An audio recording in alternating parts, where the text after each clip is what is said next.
Today's giant is Joseph Crivello, otherwise known as Joe. He is a serial entrepreneur, having built successful businesses in the aviation, real estate, and technology industries. He is currently the CEO of Jet Out, a company he founded in 2018, which is one of the fastest growing aircraft co-ownership and charter companies in the United States.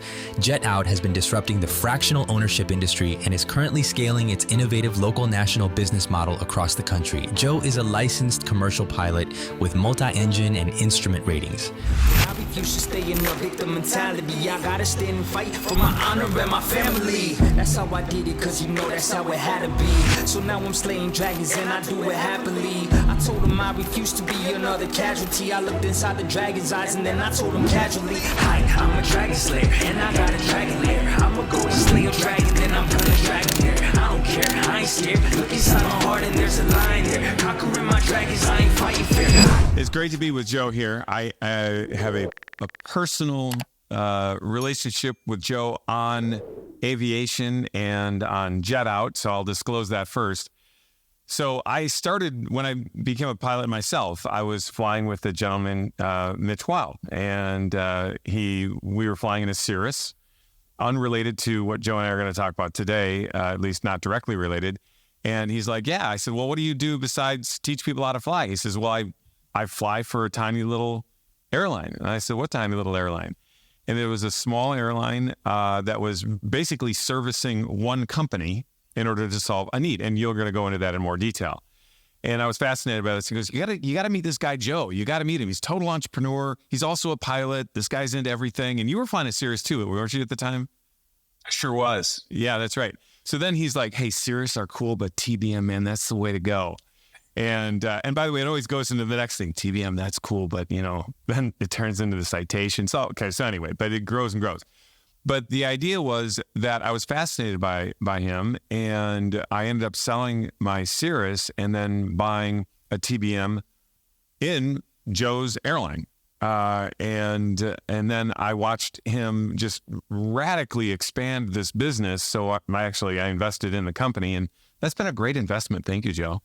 And continues to be a better one. So Joe, let's dive in. We heard the introduction, but there's more to it.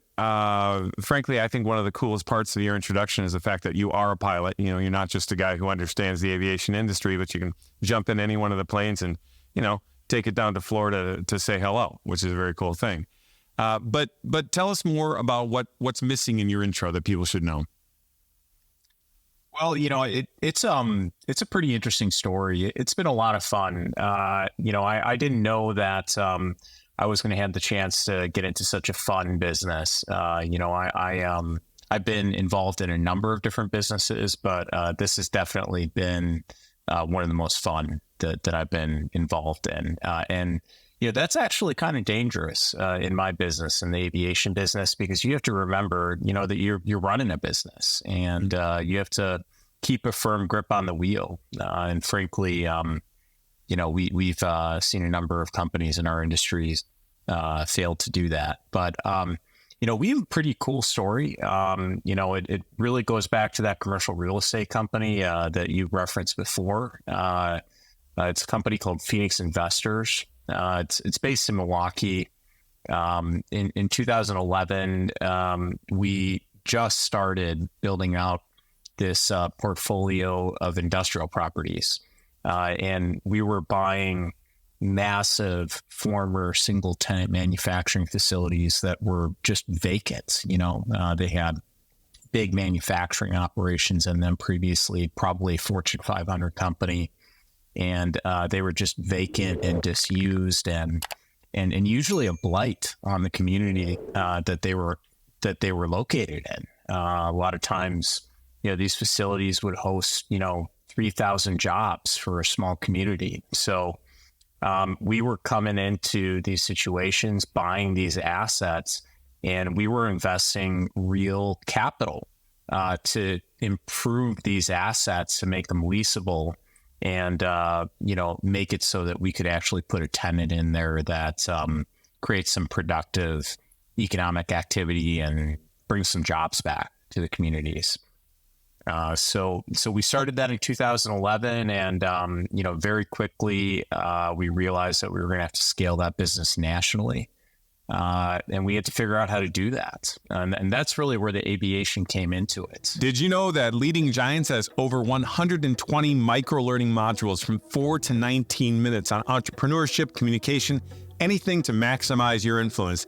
We are here to help you build the life of your dreams by maximizing your influence, growing a company, leading people at levels you've never led before. If you're in sales, having a greater opportunity for increased closing percentages and larger activity than you've ever had before. It's time now for you to jump in and join Leading Giants. All you have to do is press that button right down there. In order to access this, share with your friends, become a giant. We'll go slay some dragons. So yeah, that's actually like the second coming of the Midwest Express story. That was an airline that was born out of Kimberly-Clark because they were flying all their executives everywhere. And they said, well, there's probably a way to not just have this be an expense, but to make money on it. And I remember, I think the CEO of the company was Tim Huxtable for a while, at least toward the end. But you guys you're a totally different model. It's not the same thing, but it just makes me think of that, where here you are running a business and you have a need.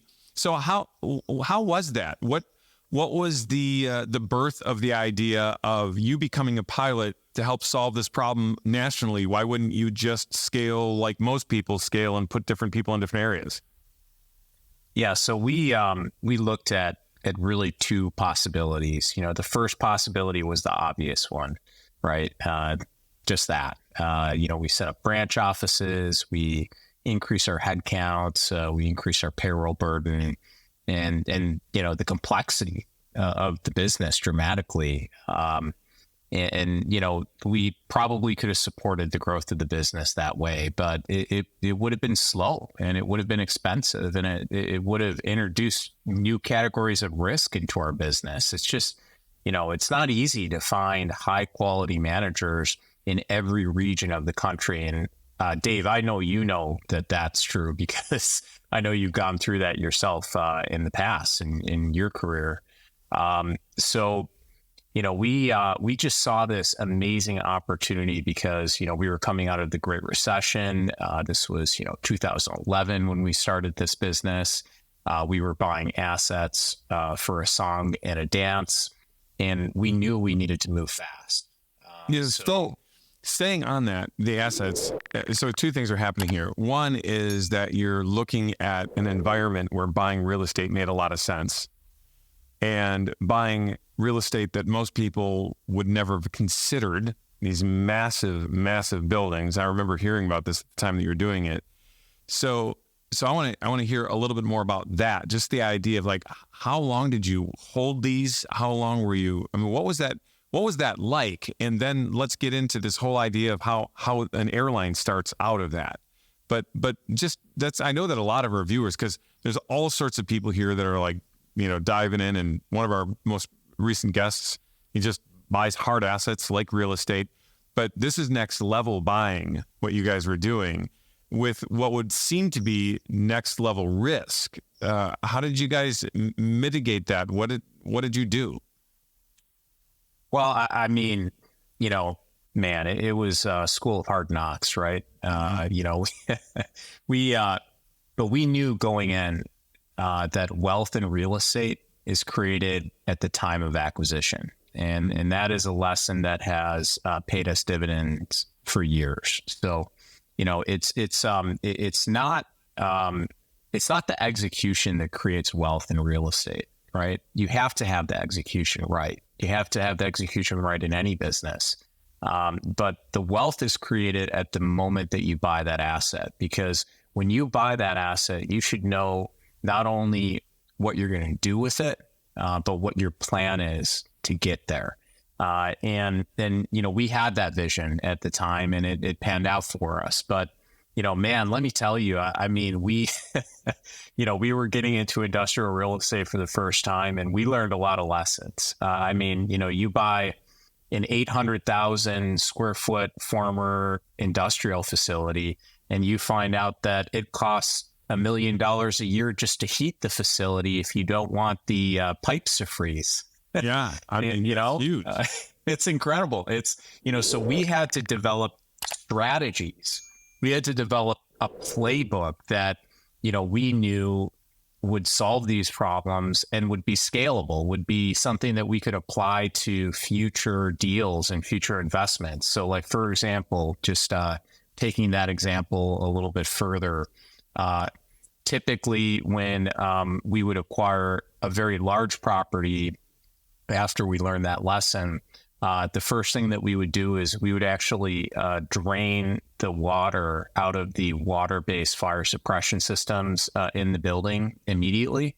And we would implement other measures for fire monitoring and fire suppression until we can lease those areas of that property. And that alone has probably saved us, at the scale of our business today, probably millions and millions of dollars, just in, avoiding that expense. So things like that, like, at the scale of our Phoenix Investors business today, small things, right? That's a small thing, but man, if you have 100 of those things in your playbook, that's the difference between me. Or if it's the first time you did it. That's the other thing too, is like when you find that out by surprise, that's when it's difficult. And of course, you when you buy something that big, you're not buying a single family home where there are 100 million potential buyers of it. You're talking about buying things that there's a very small group of people are going to lease. So you had to have that side of your business all buttoned up. Were you getting outside representation on that? And you were just like willing to hang on for how long?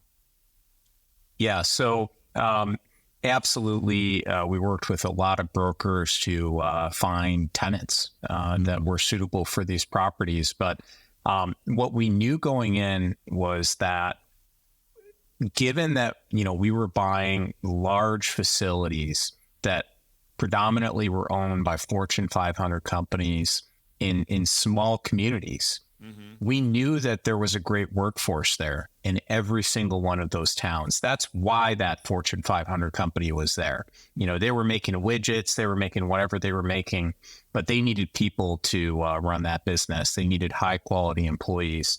And that's an amazing resource for a lot of companies that need to do whatever they need to do. So that honestly is really what we were selling more than anything else. Yeah, absolutely. We're improving the property. We're making it leasable for the use that the tenant wants to put into the building. But really, we were selling these communities and the workforces. That was very successful. You were like the Facebook of real estate. They don't post anything. They're a media company that provides no information. Everybody else provides it. You own the building, and you're selling something you don't own, which is the value of the workforce near it. It's pretty fascinating when people have the ability to connect assets to things that they own in a unique fashion like that. I can tell you right now, 99 out of 100 people listening to this would not have made the connection that your sales point was that until you said it. It's and now once you say it, of course, it seems like so unbelievably apparent and obvious, but those are the different types of things that people miss. In a similar way, you said to yourself, hey, we can solve the problem of personnel and leadership by taking the same leadership team and having them be more mobile. And how much of this came out of, let me ask, did you become a private pilot because of that? Or did you become a private pilot and then think of that? Yeah, so I knew that this logistical problem needed to be solved for this business to scale. There was no question in my mind. I was convinced of it, and I was so convinced of it that that's why I got my private pilot certificate at the very beginning. It's interesting. I know a lot of people in aviation that grew up in aviation. Maybe their dad was a pilot, or someone, their uncle or something like that got them into aviation, and, they grew up knowing that they wanted to be in aviation. I didn't have that experience. I've fallen in love with it now. Dave, you're a pilot, you know how alluring it is. There's just nothing like it. No doubt. It's an amazing, very special thing. There's something about flight that, just inspires people. But I got into it for a business reason. I got into it because I was not going to buy a fleet of airplanes without being a licensed pilot, licensed pilots, and I realized that I needed to figure that out first. Now, by the way, just personally for you, when you do fly someplace, are you in the back or are you still up in the front? So it's a mixture. It depends on the circumstances. Sometimes I am in the back, and there's a real safety consideration that needs to be considered. So like on a day that I'm doing business, let's say I'm even going to be in more than one city in the span of a day. I'm going to meetings. I'm thinking about those meetings that I'm going to. I'm thinking about what I'm going to talk about, all those things. I'm not thinking about flying. And in my opinion, it's really difficult to do both of those things at the same time. People think that they're good at multitasking. Almost no one is. Yeah, we've never talked about that, but that's exactly why I started flying in the back.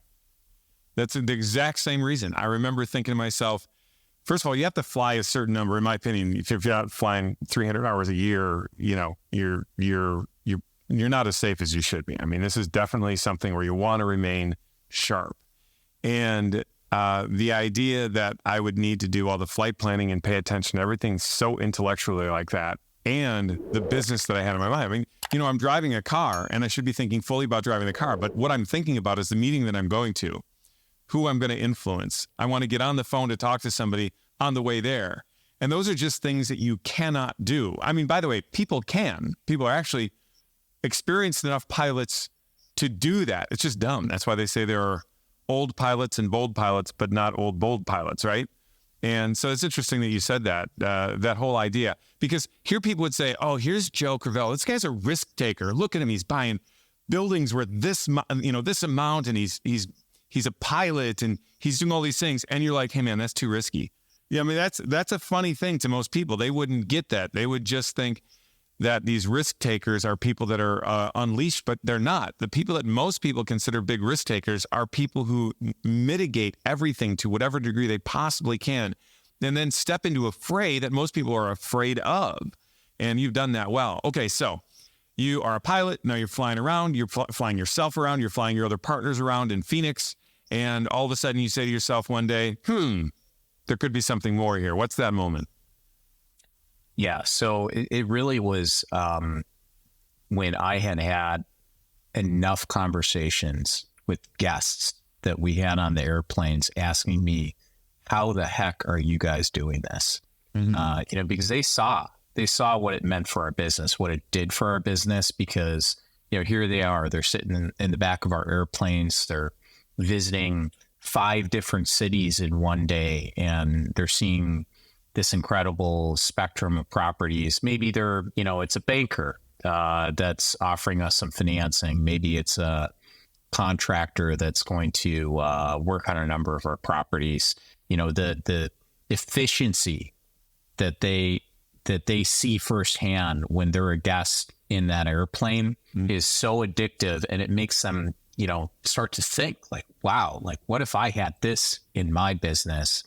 And that's what it was for me. It was when I listened to those people and I really deeply listened to them ask that question, and I realized why they were asking that question. That's when the light bulb went off. That's when I realized that this was a business that we needed to package it in a format that was digestible for the average entrepreneur, the average business owner. So one of the things that I've loved about, I am an investor in JetOut, but I'm also own one of the airplanes, or part of one of the airplanes, which your methodology is fantastic. And you had to think outside of the box. You had to look at all the other companies that were selling, charter flights and private memberships and even fractional ownership. And you had to say, we're going to do something different here. Whenever I've started a company in an established industry, I try to do my best, even like when I write a book, to stop reading other people. And at that moment, I'm going to stop reading other people. I'm just going to write my own material.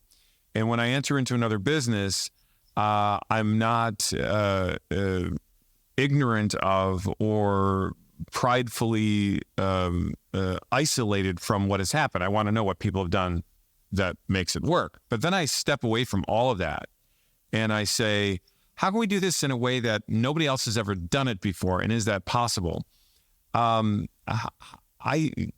Whether or not you would have articulated that the same way, you've done that. You've absolutely done that. How did you get to that idea? I mean, how did you get the idea of, we're going to do this differently, without having to divulge secrets here? How did you get there? Hey there, Giant. Dave Duran here, and I want to invite you to subscribe to our brand new e-newsletter where you will get the best of the best tips and insights to unlock the giant in you, build an empire, and slay some dragons. Sign up below. Let's go slay some dragons. So that's really interesting, what you just said there, Dave. You just mentioned how, in the past when you've started a business, you kind of go through a period where you stop reading other people, because I think that's a mistake that a lot of entrepreneurs make. They look for guidance on how to just replicate success that someone else has achieved. And I mean, maybe that works in some circumstances, but it's definitely limiting, because you're sort of just doing something that someone else has already done before you. And then what differentiates you? So the way that I like to approach starting a business is exactly the same way, with one modification. I like to read about what not to do. So I am a student of history, but I like to read about the failures, the businesses that went bankrupt, the mistakes that were made before me. And then what I like to do is I like to iterate on a solution as rapidly as I can, but always keep in mind, what sunk the businesses that came before us. Because if you're making the same mistakes as those entrepreneurs before you, you're not learning from that. That's a problem. Oh yeah. Just to tag on that a little bit, there's a very prudential blend of replicating success, modeling success, and then exactly what you said, differentiating yourself. You have to model success. But I'll never forget this. This is a simple, funny example. I was on the school board for a private school, and that was a parochial school. And the school board kept saying, how can we make this exactly like the public school? And I said, wait, just stop. People don't send their kids here and pay the extra money to send them to a private school if it's going to be exactly like the public school. Why in the world would you pay all of that money to send your kid to something that you can get for free? It makes no sense at all. And they argued and argued and argued. No, we have to make it just like that. And I said, listen, if you make it just like that, our doors will close in 5 years. And that happened. The doors closed in 5 years. I mean, I could no longer tolerate being on a group like that with people that were just not getting it. So you have to model certain things and say, maybe what are the things that are working distinctively about that public school, but how can we make this private school uniquely different? And then your whole idea of avoiding the mistakes that people make. You know what I'm really not surprised by? You're a pilot and you think that way. Because one of the things that shocked me in pilot training was like all you learn about. I remember having nightmares about crashes. You learn so much about like regular training. Okay, you're a computer programmer. Do this or what else? Well, the program will work. In pilot training, do this or what else? ... You'll die. Okay, so that's good. I'll learn that.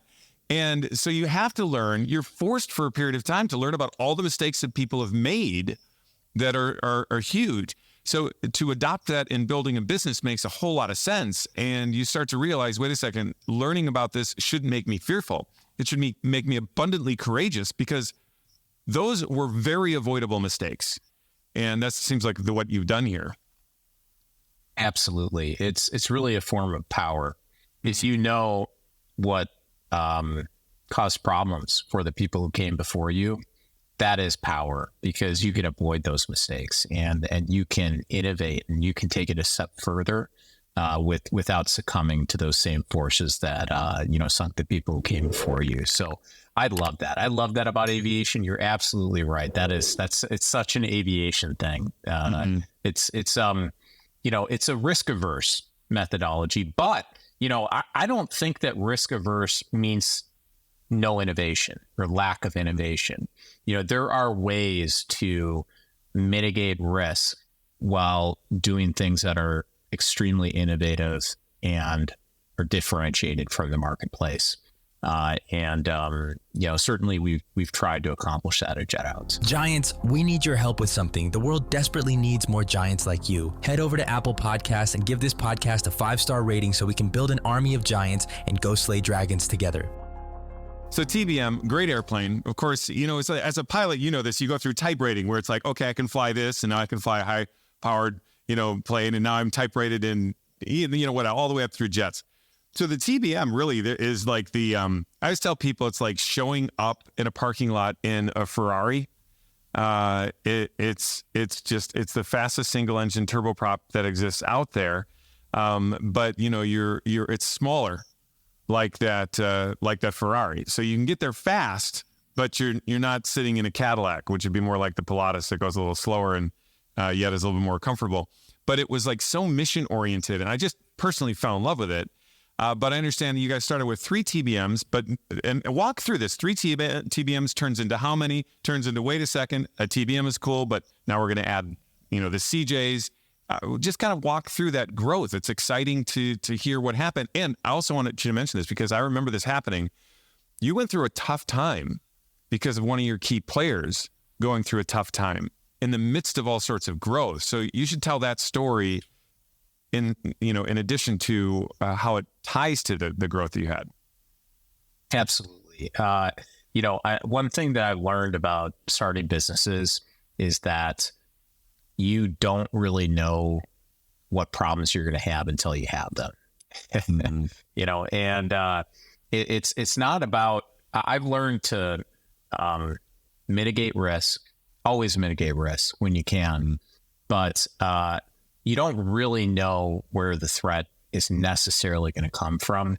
And it's not worthwhile to obsess about things that may happen in the future if they're really low probability. It's more important to handle those situations correctly and directly in that situation. So, one of the problems we ran into scaling our business that we did not anticipate was that the manufacturer of the TBM, which is a fantastic airplane for all the reasons that you just described, just was not able to reach the manufacturing production level that we needed to scale our business. And, we went round and round with this manufacturer trying to find solutions to this problem. And it truly wasn't a problem that could be solved. So we pivoted.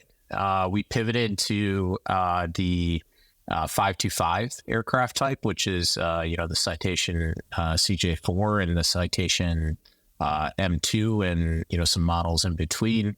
We've been running the CJ4 now in our fleet for almost 2 years, and it's just been a phenomenal airplane for us. It's just very reliable, fast, really has a lot of the attributes that the TBM had that made the TBM so successful in our program.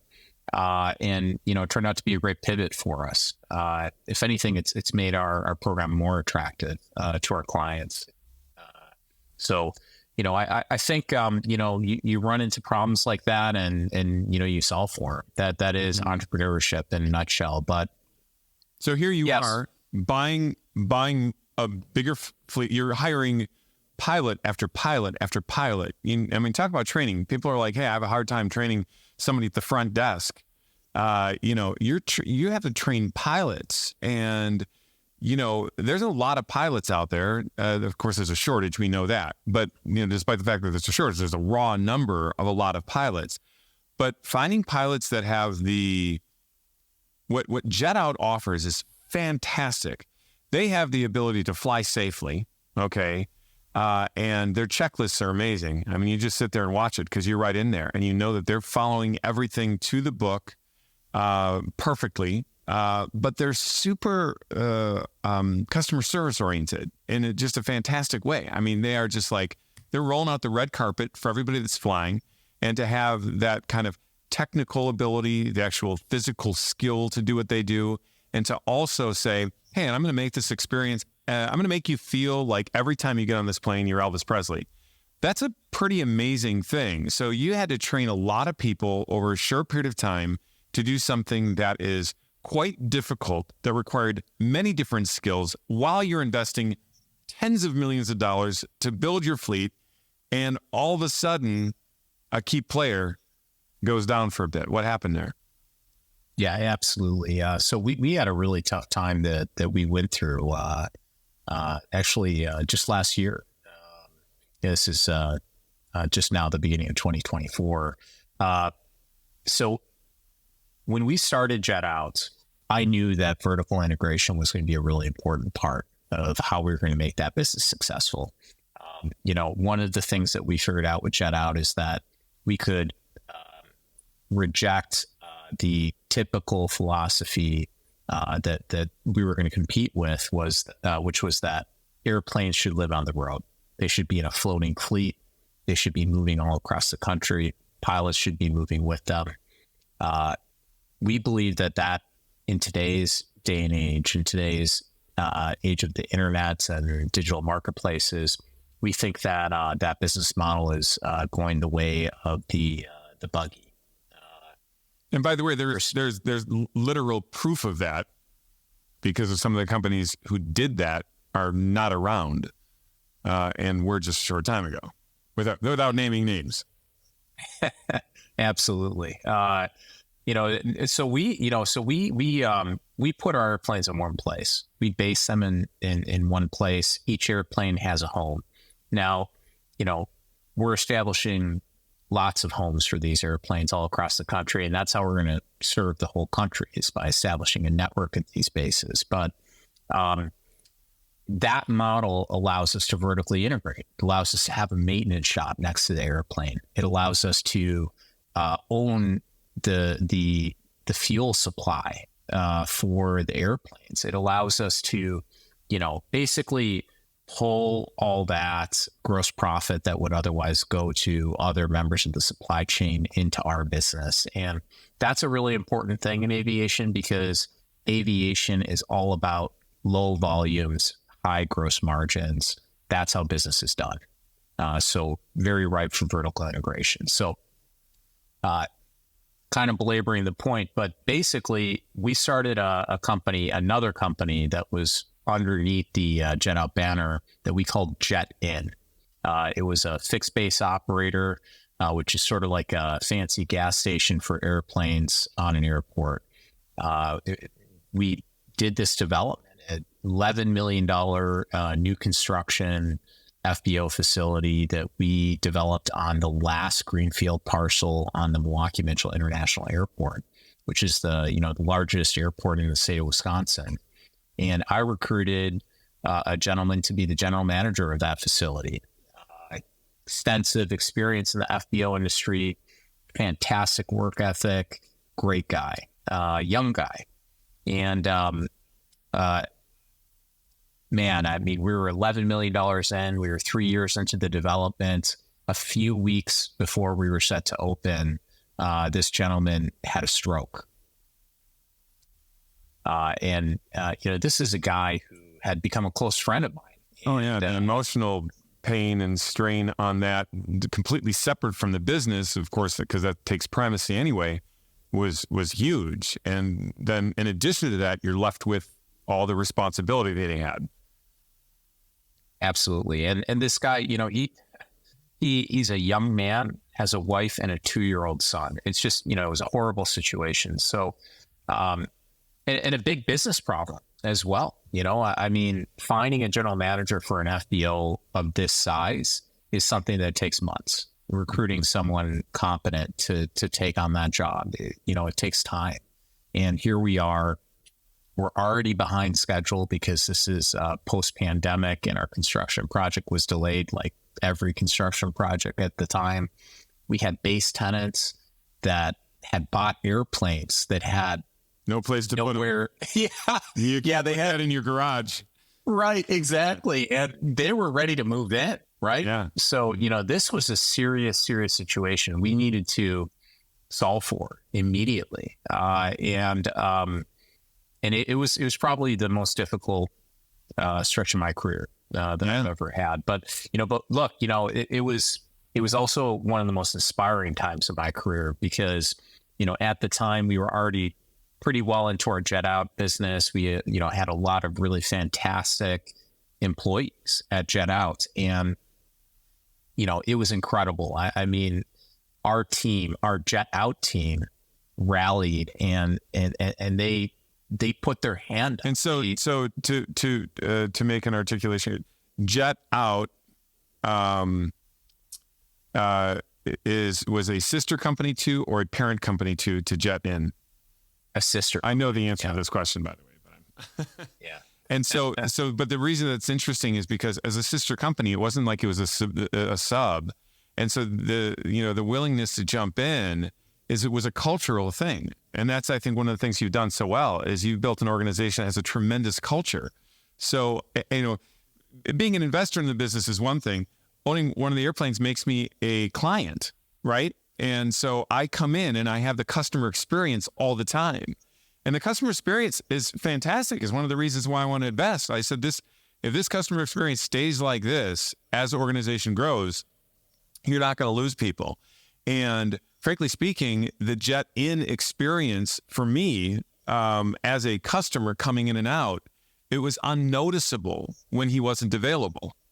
And that was a burden that you took on your own shoulders, but you were able to, through culture, distribute to many other people. How did that happen? Who was sharing in that responsibility? Yeah. So it definitely was a situation where I had to kind of parachute in and, take over the day-to-day operations. And sometimes that happens, when you're responsible for a business, you have to lead from the front. Mm-hmm. Sometimes. And this was one of those situations. So, I mean, I was out there, I was working the line some days and pumping jet fuel into airplanes. But man, let me tell you, we had pilots, aircraft mechanics, managers volunteering to do dirty jobs in the cold. Yeah. This was, wintertime because in Wisconsin, yeah. And these were not, jobs that were within their job description or, things that they had to do to keep their employment or anything like that. They were doing it because, I think they wanted to see us be successful, but they felt like they were part of a team, right? And they had lost one of their own, and they wanted to create space for him to come back. Mm. That was our rallying cry. Mm. And we went into battle with that. I think we won. But because there's good news. The second side of the story is good news. Absolutely, yeah. So Jet In, today is actually being run by that same general manager. So after 50 days in the hospital, and we truly didn't know if he was going to pull through. He pulled through. He left the hospital. He had several months of rehab, of course, but he made a full recovery, and he's actually back running that facility today. It's an amazing story. He's just a wonderful guy. Yeah, absolutely. Yeah. Absolutely. So, Joe, when you go through this sort of thing, if you were to go back and in 2011, today's Joe Crivello would say to the 2011 Joe, hey, man, I got to tell you, here's some things to look out for. Here's some mistakes that you don't want to make. I'm going to give you a little insight and experience as the older version of me. What would some of that advice be? Yeah. So for me, I'm a hard charging personality. I was on debate team in high school. Early on in my career, I thought it was more important to argue. Oh, yeah. Most people would rather be right to their own demise than wrong to their own prosperity. Absolutely. And so, young, immature Joe Crivello was that way, 100%. That was me in a nutshell. And that didn't make me a good leader. It maybe made me right sometimes, But right? At what cost? Yeah, exactly. So, I had to learn to improve myself, to become a better leader, to become someone who could lead an organization. And, for me, the breakthrough was that I learned the power of silence. So I learned that it's oftentimes better to listen and to sit and let someone talk and tell you things. And it's incredible what you can learn in a situation like that about someone. And it's incredible what you can learn about that person and their motivations and what makes them tick. And when I took a step back and I realized, hey, I need to start listening more. I need to start understanding more and stop trying to win arguments in situations like this. That for me was probably the most transformational, self-improvement that I had as a leader. And it was very important for me in my career. What fascinates me about that is that I've known you, I think now for 7 years, something like that, I'm guessing. And I didn't know you that way, the other way. I've only, like, if someone were to say, describe Joe to me, I would say he's an exceptional listener. He's very thoughtful. He's willing to take advice and make changes and pivot, and he's very open-minded. So that's fascinating. What's also fascinating to me is I asked you this question. You have bought, what's the number of square feet? How many millions of square feet in real estate? We currently own 75 million square feet. 75 million square feet of real estate. You're building this airline. So if you think about the technical things that you know about money and leverage and markets and technology, and I mean, the amount of technology that is behind both of these businesses, besides other businesses, is quite fascinating. And yet, what did you say to the younger you? You didn't say, oh, beware of this technology, beware of this market condition. You said, listen, brother, you got to be humble and listen. And you have to not just try to win an argument. See, when I sit around, and I'll say this to almost every one of my guests, because the only guests that I bring on are kick-ass people who are getting things done, right? So I ask them this question, and inevitably, people who are not highly successful talk about technology and innovation and invention and a new iPhone. But people who have made it big are people who are always talking about the core virtues of the leader. And inevitably, they're talking about themselves and the changes they needed to make. So it's really unsurprising to hear you say that. So a question that I have for you is, what is next for you? What is next for Jet Out? Where are you going? And what, frankly speaking, do you know what I want to do? I want to make this a Jet Out commercial, not just as an investor, but mostly as a client. I mean, I absolutely love what you do. The what private aviation does, and it's not for everybody. We realize this. This is definitely the type of thing where you need to have a certain amount of finances to do it. But at the same time, you've reinvented that in a way where there's a category of people who might have thought that private aviation was outside of their realm, and it's not actually. And when you measure the amount of money that you save, especially when you're a business or an entrepreneur, by being able to get there now, make that influence, and get it done, it can be a highly profitable thing. Besides just being fun to fly to a game on a weekend, it's, for business, absolutely fantastic. So, I mean, frankly speaking, tell people why they should be a part of Jet Out. And I just don't care if this sounds like a commercial, because it's just such a cool thing. I mean, when it comes to aviation, I step outside. It's like, I'm generally a nice guy until I'm a Packer fan and I'm talking to a Bear fan, and then I'm just mean. And my personality just gets totally reduced. When it comes to not wanting to be over promoting, when it comes to aviation, the gloves are off. Promote it. Tell people. Well, I'll definitely, and I'll try to make it interesting to, folks who are tuning in for, entrepreneurship here as well. Try to get a little inside, See, here we have the guests balancing out the hooks. That's what's happening now.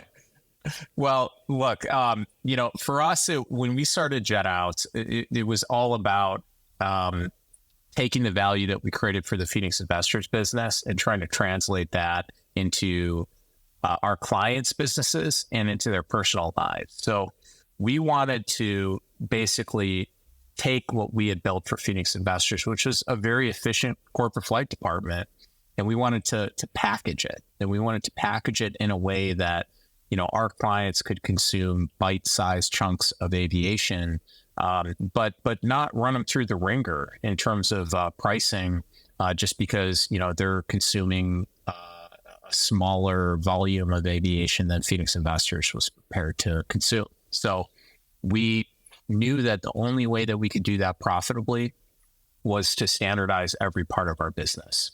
We needed to approach this as a task of simplifying every part of our business that didn't need to be complicated. That was our goal from the outset. So we put the airplane in one place. That alone massively simplified the business, massively.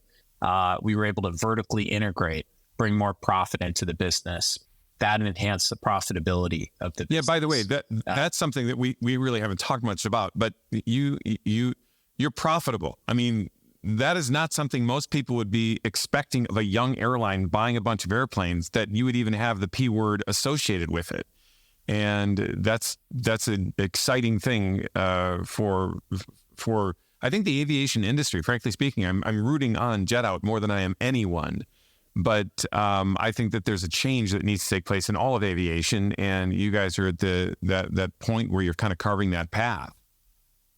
I appreciate that. Yeah, and it's we're very fortunate in that regard. You know, I think it's all, look, you know, if you want to make a profit, you have to create value, right? The thing that excited me about this industry was that I looked at the industry and I saw a lot of inefficiency. And for me, that's opportunity. You know, we were able to do all these things. We were able to base the airplane in one place. We were able to bring fractional like ownership, where there's multiple owners of each of the airplanes that are part of our fleet, and share costs amongst them. But do it in a setting where this airplane, you know, we're really reducing the amount of fixed overhead that's associated with that airplane because it is based in one place, and we're able to control costs much better than we would if that airplane was on the road every day and the pilots were And Joe, in hotels. The other thing too about it that's fantastic is if a person wants to be a fractional owner of like an individual airplane, and they set up a corporation, have 3 partners or 4 partners of that plane, when that plane is down for service, and planes are routinely, I mean, that's just a part of aviation. They have their annuals and just routine things. You want to make sure that they're running right. Nobody flies. And so here you have this massive multi-million-dollar investment that you can't use, or the very thing that you need to get to on this particular weekend is also a time that your partner needs the plane and they're going to be on it in the other part of the country. We don't ever have that problem. And that's one of the things that allows for you to own part of an airplane there. But if somebody else is on it or it's down for maintenance, there's always a plane available. I mean, you go from Part 91 to 135 for pilots, they know what I'm talking about. But that service alone is fantastic.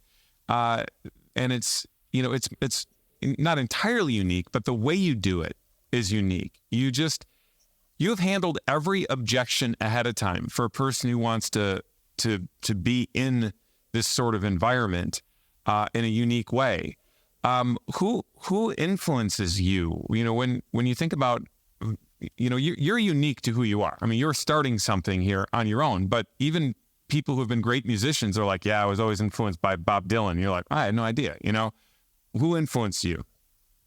Well, in the aviation industry, it was Southwest. You know, I mean, that really is what we were reaching for. You know, that's a business that was founded in Texas. It had 2 years of making a loss. And in the major airline industry, they made a profit every single year after that. They never had a layoff and they never had a furlough. And, you know, there's only one way that happens. That happens by having a good business model that creates value for your customers and always keeping a tight grip on that wheel. You know, You're not, they had a steady hand guiding that business for decades. That is something that we aspire to in our business. We think that that's such a neat story from the aviation industry, and we've been really inspired by that. And the mission of our business is to bring private forms of aviation to an audience that is 10x larger than what it was previously, what our competitors are serving. Our competitors, they're targeting 50 million net worth clients and above. We're targeting 10 million net worth and above. And there's exponentially more of those clients out there, obviously. Oh yeah. I mean, it increases your marketplace tremendously. Herb Kelleher, the founder of Southwest. I don't know the exact details of this story, but you remind me of him in a particular way. I remember before they were in San Francisco, everybody's like, "How come Southwest not in San Francisco?" They were just working them over, and so. Again, I'm not going to get the backstory here right. Somebody could easily do an internet check here and tell me, but there was something like he was going to do a press conference or he was going to release something on his answer to this because it was, I don't know, people were just frustrated. And he put a one-word press report out and it was fog. That was it. Because they are an on-time airline and they don't control fog. So your idea of just keeping the airplane in one place is kind of like this stiff arm to the rest of the industry, just like San Francisco, which is massive and very, very important as a hub. They were like, no, because of fog. Now, I think they're actually there now at this point, if I'm not mistaken. But another one, too, is if I remember correctly, there was a passenger who was really frustrated and wrote him saying that the flight attendant was like kind of almost sacrosanct, just, making all these jokes and not taking things seriously. And, people didn't even have an assigned seat and blah, blah, blah, blah, blah. And so I'm never going to fly your airline ever again because of this. And he wrote a letter back and it said something like, "Mrs. Smith, we'll miss you." Herb. That was it. He didn't defend anything. And those things are pretty tremendous when it comes to culture. Kind of, you know who you are, and you're bold, and you're going to just take this. But you pivot too. And I do know this about you. I do know that you will have a model, and it's set, and somebody will suggest something, particularly people who are interacting with you as clients or users, and you'll say, not to everything because you can't, it's impossible, but hey, that's a good idea. How could we innovate on that? How important is it to stay open like that? Really important. And that comes back to listening, right? What's that? That comes back to listening. Total listening joke there. I'm sorry. Oh, gosh, you got me there. Yeah. Yeah. Yeah. It's, look, I haven't ever learned anything by talking, but I've learned a lot of things by listening. And, it's incredible what you can learn by listening to your customers, by just hearing what they have to say and really trying to understand what makes them tick, what motivates them. And then, yeah, absolutely. If there's some aspect of your business that you can change a little bit, adjust, pivot, and it's going to make your product more attractive to your clients. That's not just something that you should do. It's an imperative. Yeah, absolutely. Absolutely. Yeah, that's great. Well, we are getting toward the end here. What else would you like people to know about Jet Out? And what advice do you have for young entrepreneurs? A lot of our audience are people who are like, they're afraid to make the leap, but they want to, or they're leading something small and they want to make it bigger. What parting words do you have for them? Well, I would say that, certainly to young entrepreneurs, push through. It's something that I've learned in business is that it's hard.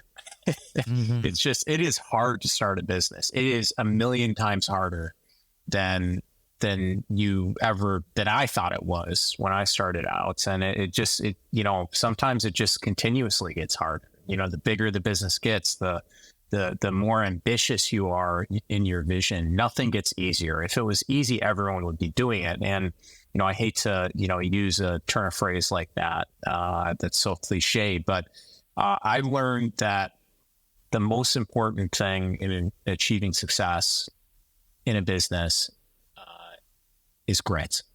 That's it. It's do you have that stick to itness in your personality? And if you don't, you got to find that somehow. You have to find what motivates you, what pushes you, what drives you to push through those tough times and know that, you're going to be successful, that your vision is going to work. Because if you don't believe in yourself, no one's going to believe in you. And that's just a fact. So that would be for me, that I've seen it time and time again. That is, in my opinion, one of the biggest distinguishing factors between success and failure in business. Yeah. So you encapsulate something we talk a lot about, and that's the cardinal virtues. The first one is prudence, which is the mastery of decision making, and that's something that you have done very, very well. Then justice, you're a fair organization. I've always seen you treat people fairly. Fortitude, that's the grit that you talk about. And temperance, and that is to be able to kind of control the things that would get you, in fact, controlling your passions, including the desire to be right. So you really have exemplified that. That's why we call you a giant, Joe, and that's why you're on the show, and that's why you can go slay dragons on a regular basis. So thanks so much for being a part of this, and I'll look forward to seeing you at 30-some thousand feet in the air. Ciao, man. Thanks so much, Dave. Thank you. Hey there, Giant. Thanks for watching Durand On Demand.